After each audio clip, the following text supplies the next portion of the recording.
seems to have taken care of him over the night. Nobody could tell where the mother was or what had happened to the mother. He was only 5 months old, and right now he is about 15 months old. Taking water from the water trough on my right hand with folded ears, an infant by the name Savo Conservation Area, after his mother died from starvation when he was about 7 months old. Right now, he is approximately 19 to 20 months. A couple of elephants inside the water hole. The biggest of them all, or the second biggest in the group, right on the edge with folded ears. It is an elephant by the name of Camille, rescued from Savo Conservation Area when she was about 8 months old. Camille was found halfway dead. She was only left as a skeleton when he imagined that she was going to survive. She happens to be one of our miracle babies in the nursery, the one on the water hole inside with folded ears. Because of this, it took us some time and a long time before she could recover and start the growth. She's about slightly over 3 years old. She's very small for her age. It's just a matter of time she will be fine and return back in the world. Very close to me, close to the one lying down ahead of me inside the water hole, turning around or trying to lie on the other. An elephant by the name of an area called the Musinga area within Savo East National Park, found all alone within a road in the national park at the age of about a month old, after the name of Shucha.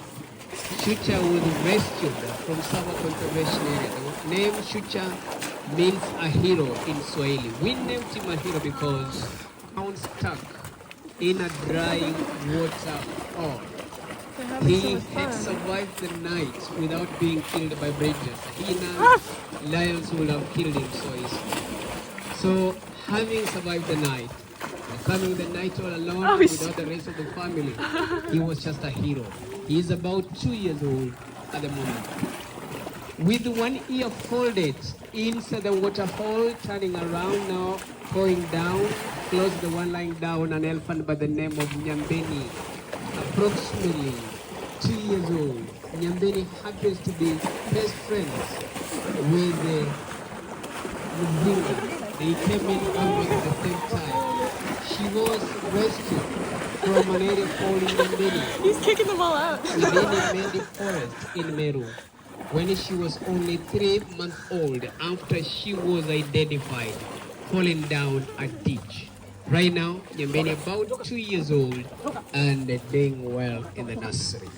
And that gives us a total of 10, else group of 10 in a few minutes of time. All the 10 will be walking back to the forest where they spend the day out from 6 in the morning until in the evening in the company of their keepers. Apart from rescuing baby elephants and rhinos, there are other projects that we undertake. For example, we have mobile veterinary units. Once we receive information about any sickling or any injured wild animal, regardless of their species, our mobile veterinary units will either fly out or drive to the place of the scene and help treat these animals and set them free to continue with their natural lives. This will be regardless of their species. Secondly, we have got aerial surveillance planes within Savo Conservation Area.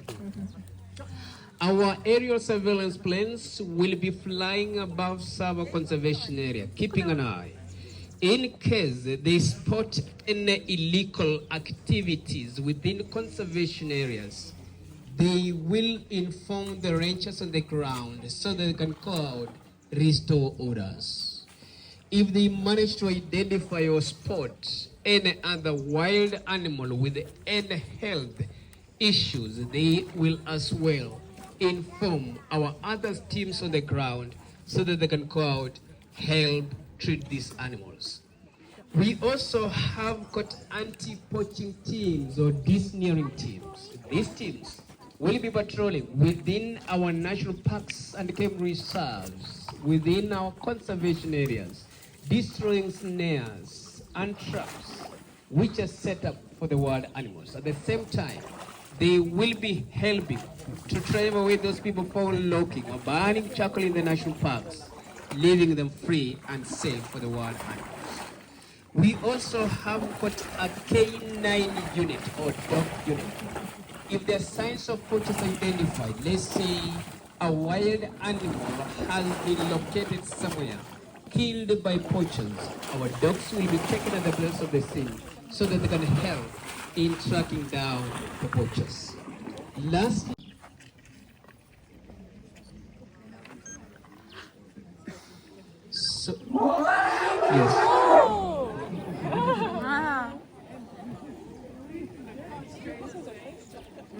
yes, they will always stay together. We only separate them during this session so that we minimize their time with strangers and also for us to have an easy time of controlling them. Because as I said, they have got different personalities. Some of them happens to be very bully. Some of them happens to be very friendly, social. So it is easier to control them when they are in small groups. So I will go ahead and start mentioning the names. I will start with the complainant on my right hand, who happens to be our naughtiest of them all. Her name is Weka. She was rescued from Savo Conservation Area when she was about 15 months old after her mother had died from starvation because of drought. When she came in, she was very friendly, very social, and very kind.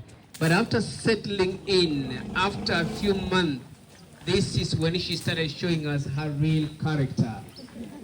She doesn't like lots of noise, especially when she's walking along the line. She doesn't like noise. If you might end up like holding those branches that I can see some of you holding, she might just snatch it away from you and snap you or slap you with her trunk. So this is why she actually has been nicknamed as the naughty girl of the family. She's about 2.5, almost 3 years old. Still on my right hand taking milk, it is an elephant by the name of Sholomai. He's about 3.5 years old, rescued from Oromala Ranch in Laikipia.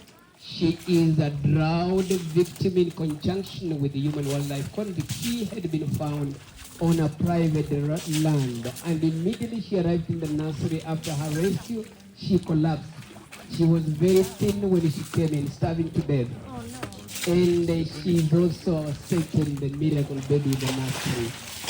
She remained on a drip for about 3 days. We had even given up because there was no sign of life. But today you can tell she looks very healthy and strong and ready to go back into the wild. Next to Sholomai, it is an elephant by the name Sholomai becoming naughty. Next, the one who is being bullied, it is an elephant by the name of Makeno, who is one of our softest boys in the nursery. He's very gentle, very calm, rescued from Savo Conservation Area when he was about 10 months old after his mother had died from starvation because of drought. Right now, he is about 3 years old. Down on my left hand, taking water from the water trough immediately on me, on my left, it is an elephant by the name of Mushuru, rescued from Amboseli ecosystem after her mother died from starvation when she was about 18 months old. Right now, she's almost over 3.5 years old. Then on the edge of the waterhole, spraying herself, an elephant by the name of Muwingu, rescued from an area called Mawingu in Laikipia when she was about 15 months old after her mother had died from a natural disease. Smallest of them all, inside the waterhole without or very short tusks, an elephant by the name of Muricho, rescued from an area called Muricho in Samburu when she was about 6 months old after she had been separated from her family by human beings. Inside the waterhole with folded ears, facing towards my direction, an elephant by the name of Latika, rescued from Savo Conservation Area. She was discovered trapped in a snare, kind of a wire trap. No. She was less than a year old. She didn't have touch, so she can't have been there targeted to that trap. Maybe the mother or a different wild animal for 10 minutes or so, but still very lucky that she was discovered while still alive. Otherwise, she would have been strangled to death. She's also known to be the elephant with the shortest trunk in the nursery, the one on the edge of the waterhole facing towards my direction.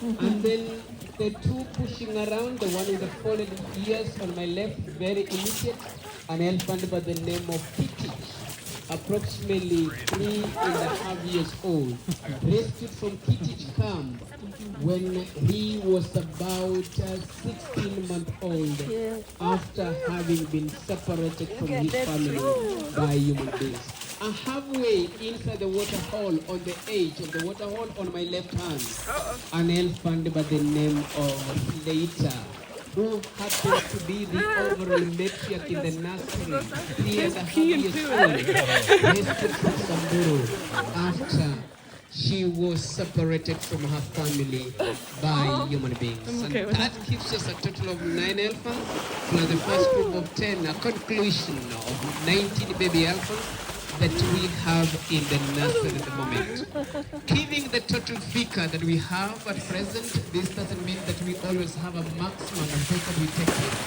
We cannot turn away an orphan.